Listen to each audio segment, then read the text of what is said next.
Hey there, my fellow designers and creatives. Hope we're all doing well. Welcome back to a super brand new video on the channel. This is again a very highly requested video, and I've been waiting for a long time to make this video. It's taken me a long time to put together this, and hopefully this will share so many insights, so many things that people don't talk about on social media, or there is barely any content. And everything that I talk about in this video has come from my personal experience and interacting with so many designers over my career. There's so much to unpack.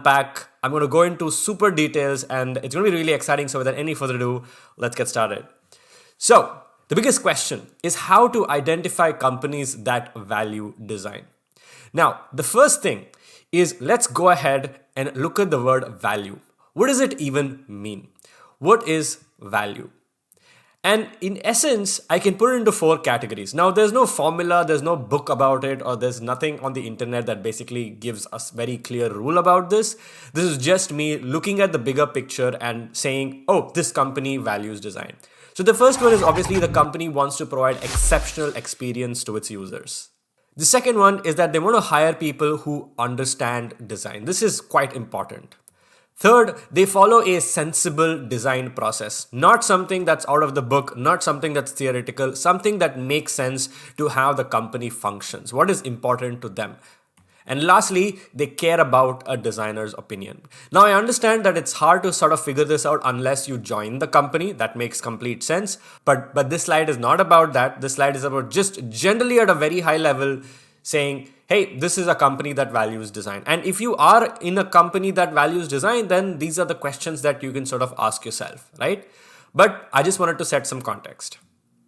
Now, one of the things that I want to clearly mention is that if you're getting low salary, that does not mean the company does not value design. Your salary and the value to design has nothing to do with each other. They're probably paying you less because you're not a great designer. The company does not have enough money, or it could be any other reason. And it doesn't make any sense to compare it with engineers or product managers or graphic designers. They have a totally different skill set. And so comparing yourself with them makes absolutely no sense. Now, there are 3 typical stages in which you can identify if a company values design. The first stage is before you interview the company. And this is where you sort of study the company.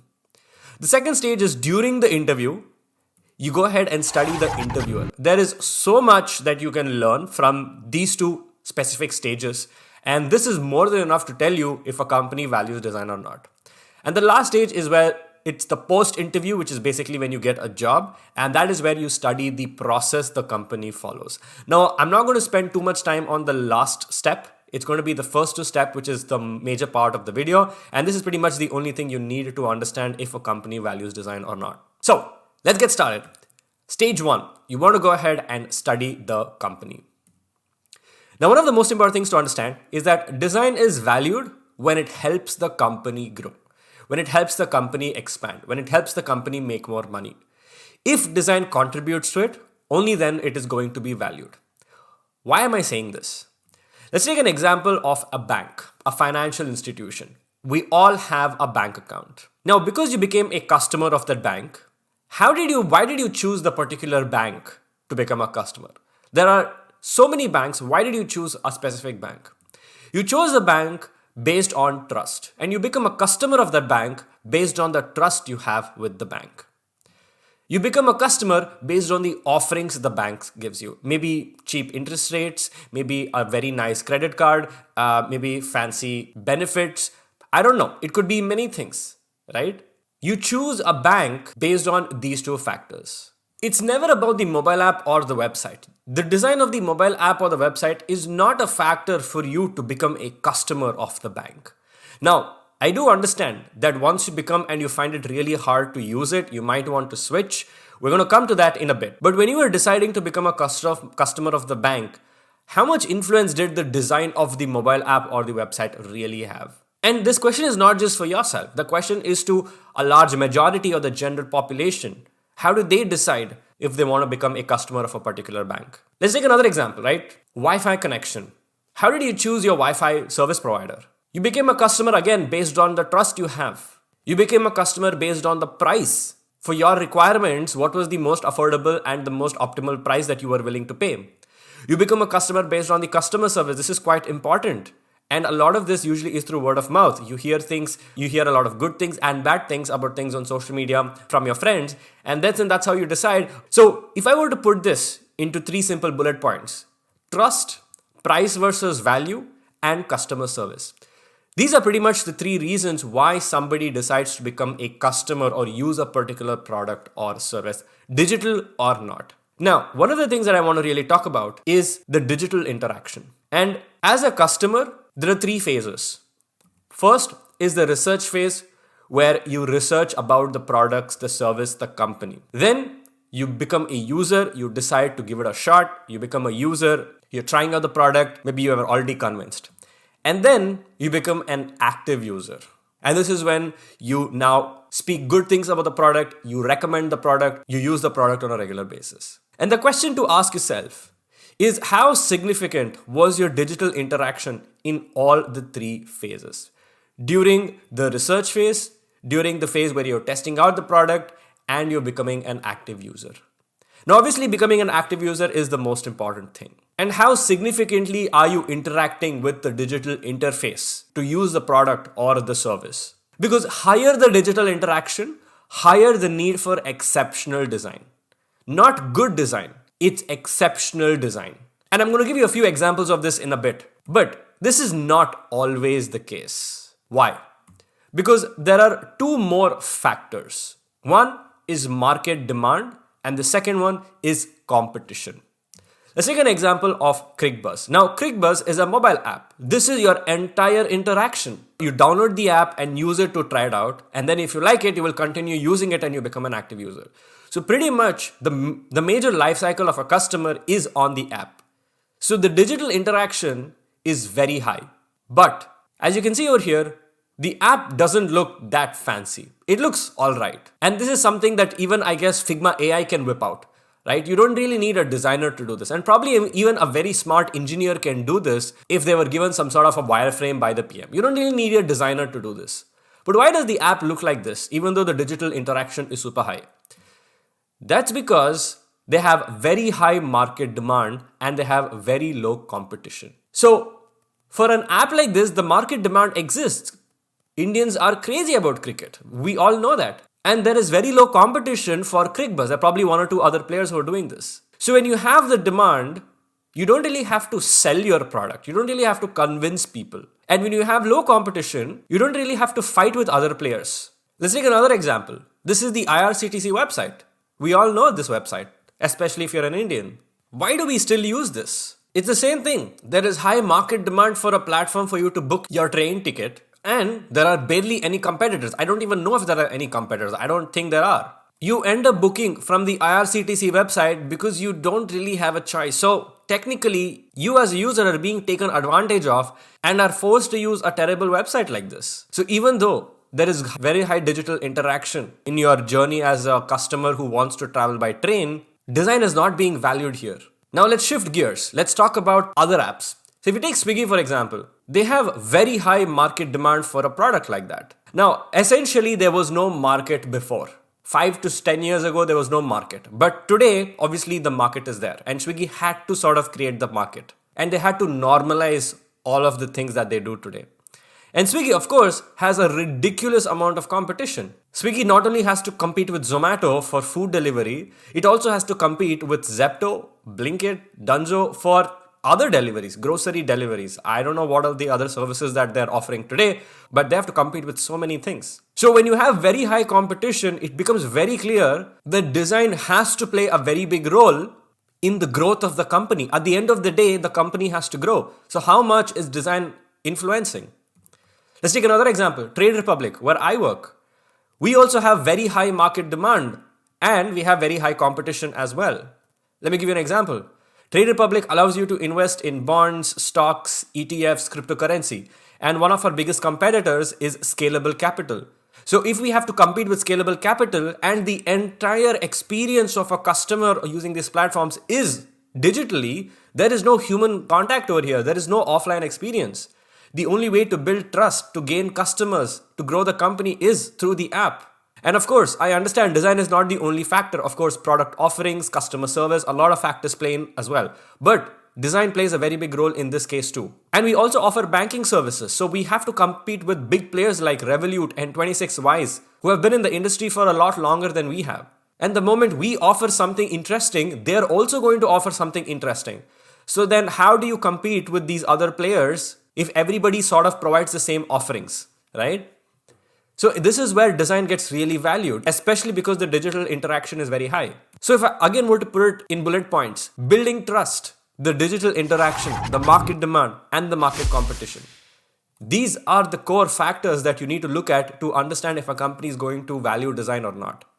But there's actually even more. Now, before I explain that, I'm going to shift gears a little bit and talk about something else. Now, I only spoke about product-based companies, but what about agencies and service-based companies? What about that?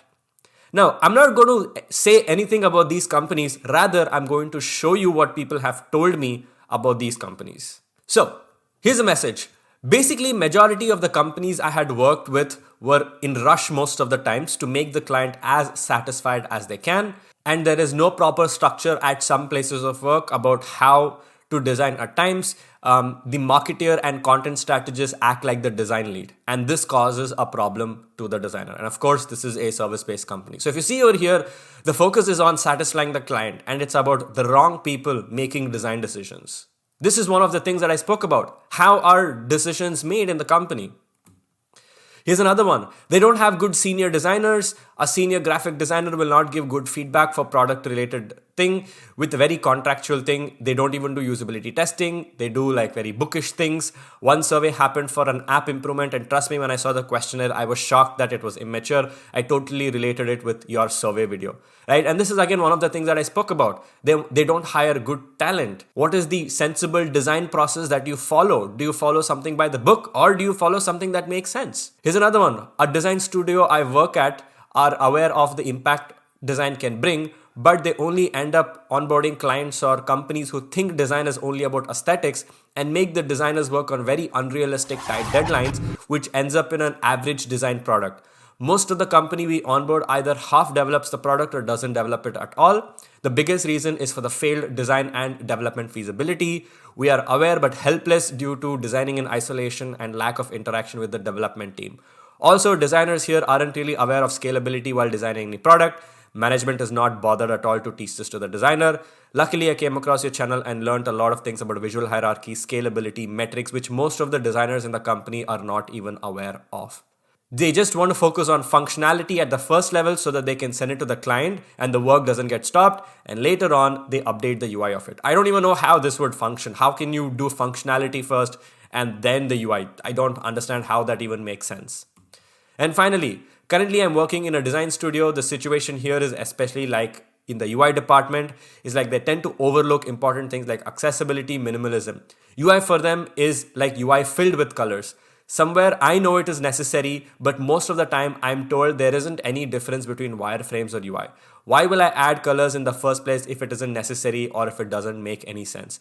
Just to make it beautiful and let go of accessibility and forget about the job the user has to do there, right? So here they don't really understand design. They understand having a good UI is about adding so many colors, which is obviously not true. I work in an IT services as a strategist plus designer. It's treated as a UI accessory. Clients usually want UI modernization for legacy apps but don't want to consider redesigning flows. I'd say leadership considers design as a marketable feature more than a necessity. Value isn't justified when majority of users are employees, right? So here most of the users are employees of the product, so they are sort of forced to use a particular product. This is very similar to the IRCTC website. You are forced to use something just because the people using it don't really have a choice. So I think this speaks enough about agencies and service-based companies, and I don't really have to make my point. The point is very clear. The most important takeaway is to follow the money. The moment you understand how a company makes money, you will understand how much design is going to be valued. How hard or easy is it to make money for the company? So this raises the question, should you only work at product-based companies? Well, it depends. Now this is where I come back to talking about product companies. So here's an example of how the Unacademy app looked when I joined the company almost 4.5 to 5 years ago. This is how it looked. But today, this is how it looks. And the redesign happened probably 8 months to 1 year after I joined the company. This redesign didn't happen now. This redesign happened a long time ago when I was still working at an academy. Now, it's not just about the UI. It's about fixing broken flows. It's about improving metrics. It's about ensuring you have more active users. It's about providing more value. It's not just about design, but I'm just showing you the screenshot because that's the only thing I can show right now. This was Trade Republic when I joined 2 years ago. And this was Trade Republic today. And again, the redesign didn't happen recently. It happened around 8 months to 1 year after I joined. And again, it's not just about the UI. It's about making the design scalable. It's about having an efficient design system. It's about optimizing flows. It's about improving the metrics like I mentioned before. Now, why am I saying this? Typically, a company or a product-based company in this case has a few stages in their growth. You've got the MVP stage where you come up with something that's basic. You come up with something that has limited features, probably with, probably 50 to 100 customers, something that you can test your product. And then you get to the growth phase where you realize that your product makes sense. And now you come up with some sort of a sensible business model. You want to scale from 100 customers to probably 10,000 customers or maybe 1 lakh customers. You want to definitely grow the company. You got some funding. You got a big team. You're ready. And then you reach the hyper growth phase where you just maximize out and you want to 100x everything. You get more employees. You offer more products. You provide a much better business model. You provide much better value. There's a lot that's changing over here. Now, when I joined Unacademy and Trade Republic, I joined at this phase where they were in the middle of growth and hyper growth. And this is probably the best phase to join a company because this is when they're going to start taking things seriously and you don't really have to wait for a long time for design to be valued. Provided all the other conditions that I spoke about are met, which is basically trust, digital interaction, how they make money and all those other things. Because if I had joined Trade Republic and Unacademy at the MVP stage or in the middle of MVP and growth stage or the growth stage, they would not have valued design as much as they did in this middle phase, which is basically represented by the blue circle. So if I had joined Unacademy at the MVP stage, I would have had to wait for a very long time for them to slowly start valuing design and taking it seriously. Because at the first 3 stages, they don't have to value design. So my entire point is don't join the company at the wrong time and expect it to value design. No, of course, there can be a company at a hyper growth stage and it will still not value design. I understand that's a possibility. But if a company is supposed to value design, it will not value design at the first 3 stages. Trade Republic and Unacademy were companies that were supposed to value design and they did, but not from the initial stage. They started valuing it at a much later stage. And this is basically the best sweet spot to join as a product designer. So if I have to sum everything up, it's about building trust, digital interaction, market demand, market competition, and stage of growth. These are the 5 things that you need to consider to understand if a company values design or not. And if you were to frame this in a sensible way, you can ask yourself, how do you build trust as a company? For apps like Trade Republic, we have to build trust through the digital interaction the customers have. The interface is the only thing that's going to help them build trust because there is no human involved. Now, of course, trust can also come from word of mouth, but the people who refer a product to you, how did they build trust? How did they get trust on the company, right? How much do users digitally interact with the product? Through the entire customer lifecycle, where is the significant digital interaction happening? And does a market demand already exist? If a market demand already exists, then you don't really have to sell your product. But market demand has to be combined with competition. Like I showed you with the example of Unacademy and Trade Republic, even though there is high market demand, like I showed you with the example of Swiggy and Trade Republic, even though there's a market demand, how tough is the competition? How fierce is the competition? And lastly, what is the current stage of growth? Are they at a stage where they're supposed to value design? These are the questions you want to ask yourself to understand if a company is valued or not. And design is going to be valued in proportion to its need. So that was about the first stage where you can identify if a company values design before you join the company or before you interview with the company. The second stage is about studying the interviewer and the interview process. So let's understand. The first most important thing to understand is that you should never join a company that doesn't evaluate you. Now, this might sound very straightforward and obvious. Assume a situation where you go to a bank and ask for a loan, and the bank gives you the loan without evaluating your credibility, your salary, your credit worthiness. Don't you feel that's going to feel very scammy? Similarly, if a bank is going to evaluate you before they give you a loan, the company should evaluate you before they give you a job. It's obvious. Now, the reason I'm saying this is because I made this mistake when I joined a company even before I joined Unacademy. Technically, I consider Unacademy to be my first company, but there was a company that I joined before that, and I stayed there only for 3 to 4 months when I realized that this company isn't the best place for me to be. And when I joined this company, they didn't really evaluate me. I just had one call with the head of product and I joined the company. That was it. But that was because I was quite desperate. I had a lot of pressure from my parents and I had to start my career. But the most important thing to understand is that I left the company very quickly and started my career at Unacademy. So if you also make the same mistake, that's fine. But if you end up staying in a company for 2 to 3 years or even 1 year and they never evaluated you, that's not going to be good for you. Now, coming on to the next part, which is about the assignments. So portfolio round, take-home assignments, and whiteboarding rounds. So these are pretty much the main things. You also have a culture fit round, you're going to have a bar raiser, you're going to have a bunch of other rounds, but this is pretty much the standard rounds that you see in majority of the companies. Now, I'm not going to talk much about presenting portfolios because I already have a video on it. And in this video, I showcase the Unacademy projects that I presented to Apple and Trade Republic when I joined. So this is not the only way to do it, but this is how I did it. And there's a lot to learn. And portfolio rounds are pretty straightforward. There's nothing to talk about. So I'm just going to skip past that. Now, the next assignment is the take-home assignment. Now, obviously, there's a big question, and this has been a conversation for many years, a big topic of controversy. Should you do a take-home assignment? And to people who ask me, I have been asked this question a million times. My answer is very simple. Do you want the job or not? It's as simple as that. If a company gave you a take-home assignment and you want the job, just do it. What's the point in questioning? There's no negotiation that's going to happen over here like salary. If you don't want the job, but you have time, do it as practice. It's good. You're going to test your skills. Maybe you're going to be well prepared for your next company. Maybe you can put out a very short case study. Maybe you're going to practice your UI design skills. If you have the time, of course, do it. But if you don't have the time and you feel you could rather use it preparing for other companies, then don't do it. The answer is very simple. There's no point in fighting about it. But the most important thing to understand is if you are going to do a take-home assignment, identify what skills they are trying to test. This is extremely important. They either focus on UI or problem solving. Of course, there are take-home assignments where they focus on both, but like I said, they either focus on UI or problem solving. Because the skills they test will determine the kind of work you're going to do in the company. If they focused and tested your UI design skills, that pretty much means you're going to be an executioner and you're not going to do a lot of hardcore thinking. Because they never tested that skill.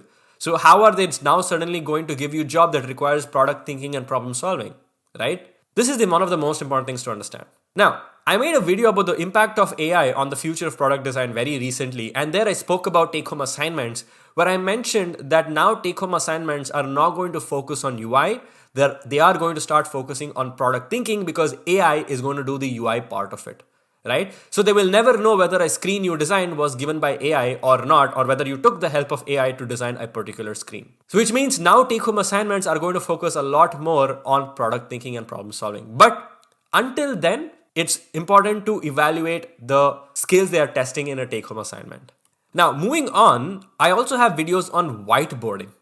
Now, whiteboarding is a very popular interview round, and most importantly, it's a very important interview round because whiteboarding rounds are the true test to product design. And if a company does whiteboarding round, I want you to prioritize it at the topmost in the list of companies you're interviewing with. Because if a company does a whiteboarding round, it's because conducting and evaluating whiteboarding rounds requires great skills. It requires very smart people and great designers to conduct and evaluate a whiteboarding round. And most companies that don't do it, it means that they don't have great people. They don't have great product managers. They don't have product designers. Of course, there are going to be a few exceptions, and it also depends on the role you're applying for. It probably does not make sense for a junior designer who is just starting. Of course, if I was the head of design at a company, I would evaluate every designer irrespective of whether I'm hiring an intern or a full-time designer or a senior designer, but there is a chance that a company that values design may not do a whiteboarding round if you are a very junior designer. But if you're a senior designer and a company does not do a whiteboarding round, I don't consider that to be a good thing, and that will not go on the top of my list. So this is about whiteboarding rounds. Now, the next part is about understanding the interviewer. It's also about not just looking at the assignments they gave you or how they evaluated you, but what questions do you ask in an interview? And typically there are a couple of things that you can ask, and you don't have to ask all of this, you can ask some of this. So the first one is business model. Now sometimes this is easy to understand, you can go to the landing page or you probably already know about it. But it's good to ask it and make sure that you understand it very well. Make sure that you care. Make sure that the company is interested in knowing that you want to understand the business side of things. You want to think like a product designer. You can also ask about the stage of growth. Like I mentioned, this is super important. Maybe they got funding. Maybe they are going to get funding. What is their future vision? What is the current stage of growth? The next one is the design process and culture. If you were to look at the agencies and service-based companies, you pretty much would not get good answers from culture and design process because they don't really follow things. Of course, there are exceptions, but majority of agencies have a very poor design process, or even if it's not a poor design process, it's a design process that doesn't make much sense. And then you've got decision-making process. How are decisions made? Who makes the decisions? Is it product managers? Is it engineers? Is it head of marketing? Who makes the decisions and how is it made? And finally, was there any recent update to the company? So for example, if there was an app redesign, maybe they launched a new product, maybe they hired a new head of design, talk about it. Ask them questions about it. How did the redesign go? How is the new designer? What has changed ever since the lead designer joined the company? Ask questions like this, right? And these are not questions regarding UI and UX. This is about asking questions about a product. This is a product mindset that you need to build. Now, I understand that a lot of times that just getting answers to this is not going to be enough until you actually join the company. But what you need to do is ask every interviewer the exact same question, and then you will understand any inconsistencies. You will understand who is faking things, who is not faking things. You will understand who is lying and who is not lying. So ask every interviewer the same question. And the most important thing to evaluate is whether do they give you clear and convincing answers, because you will understand whether they are bullshitting or beating around the bush. If they give really convincing answers and clear answers, that's pretty much a good sign about the interviewer, which means the company is also good. Now, the other thing to evaluate is, do they ask good questions? This is also super important. And what this means is, do they challenge you intellectually? Whether it's giving feedback, whether it is having a discussion with you, whether it is debating about something, did they challenge you intellectually? Now, I know a lot of people are going to say, hey, I'm still a junior designer. How can I evaluate the credibility of a lead designer or a senior designer? Well, that's not obviously true. Go with your gut feeling. When you have a conversation with someone, you're going to understand whether that was a smart conversation, that was a good conversation or not. Most likely your gut feeling is right, but I understand sometimes even this gut feeling takes a little bit of practice. Maybe the first person you interview with may not be enough to evaluate whether he's smart or not, but over a period of time, you will probably get to know as and when you interview with more companies or you speak to more people, right? But typically your gut feeling is usually right. And finally, the last stage is where you study the process. This is when you get a job in the company and you sort of study the process. And you look at the skill growth, you look at the design culture, you look at the feedback cycle, which is probably the most important thing. And lastly, the decision-making process. Now, speaking about red flags, the most important thing to understand is that the best company doesn't exist. There is no best company in the world. There is obviously going to be something that's going to be not great. Even the good things are not going to be super great. Some things are going to be super great, some things are going to be good, and some things are going to be bad, and some things are going to be really bad. Because every company has red flags. There's nothing you can do about it. There is no perfect company. So what you want to do is you want to rate all the factors that I spoke about in this video on a scale from 1 to 10. And then you evaluate which is a company that values design and which company doesn't. But here's the thing. Just because you identified 5 companies that really value design doesn't mean you will get a job there. Because you need to have expectations based on your skill level. If you deserve to work at a company that really values design, you need to prove that. You need to have skills that demonstrate that, right? And there's this saying that says beggars can't be choosers. Now, I'm not trying to say this in a very derogatory way or trying to make fun of anyone, But this is basically what I'm trying to say. You can't choose if you're in the stage of being desperate and you don't really have great skills. You can only choose when you have earned the right to choose, right?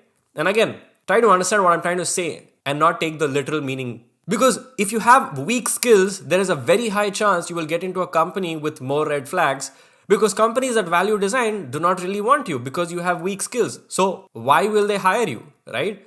So if you don't want to be in a company that has more red flags, you got to upskill. So what is my advice to everybody out there? Now, if you're just starting out your career, take whatever you can get. It doesn't matter what it is, just take it. That's what I did. When I was starting my career, I just took the first thing that I got. And it's most likely going to have a lot of red flags than green flags. Very likely, unless you're super lucky to get into a company that really values design, right? And the first 2 years are probably the most important years of your career, and this will determine the rest of your career. The reason I'm saying this is because it takes 2 years to build the right habits, the right thinking, the right questioning, the right culture, the right reaction to giving feedback and receiving feedback. All of this will take a good 2 years, and take those 1 to 2 years to evaluate yourself. You don't have to be in the same company for 2 years. You could probably work in 2 companies like I did. I worked in one company for a few months, and then I worked at Unacademy for 1.5 years before I moved to Apple. So take those 1 to 2 years to evaluate yourself. And what do you have to evaluate? You evaluate your interests. What is it that you like doing? What do you like? The B2B side of things, you like B2C side of things, you like web apps, you like mobile apps. What do you like? You look at your career goals. After 2 years, you need to have an idea of where you want to go. Do you want to work for a FANG company? Do you want to be a senior designer in the same company? Do you want to work for a different industry? For example, when I finished working at Apple, I wanted to go back to a startup. I wanted to go back to a startup that was in the growth and hyper growth phase. I wanted to work in the fintech industry. I didn't want any industry. So by the time I completed 3.5 years in my career, I have sort of figured out what exactly do I want, and then I worked towards those goals by the end of that 3.5 years, and that's when I got into Trade Republic. You look at the gaps in your skill set, which is basically what I spoke about. You look at what is it that you have and what is it that you don't have, and you work on that. And lastly, you look at the speed of your growth. And the faster you evaluate and act, the better, which is exactly what I did. Within 3 months, I realized that my first company wasn't the best for me, and I left it very quickly. And then I joined Unacademy. And at Apple, my career growth was quite slow, and it's pretty obvious when you work for a big company like that. So I just stayed there for 2 years, and I left Apple because I didn't want to stay there for longer, because it would slow down my career growth. And then I decided to come back to a startup where my growth would be super fast. The most important thing to understand is that you have to upskill from day one. If you stop, you're going to be in trouble. And this is probably the biggest mistake I see almost every junior designer make. They take things slow and then they stop working hard the moment they join a company because they think they have made it. And I've mentioned this before, and I'm going to mention it again. Your career starts when you get a job in a company that truly values design. It's as simple as that. Your career doesn't start when you get a job. Only when you join a company that values design does your career start. And you need to have a clear plan at the end of 2 years that you can execute. And once you have this clean plan, for me, it was 3.5 years.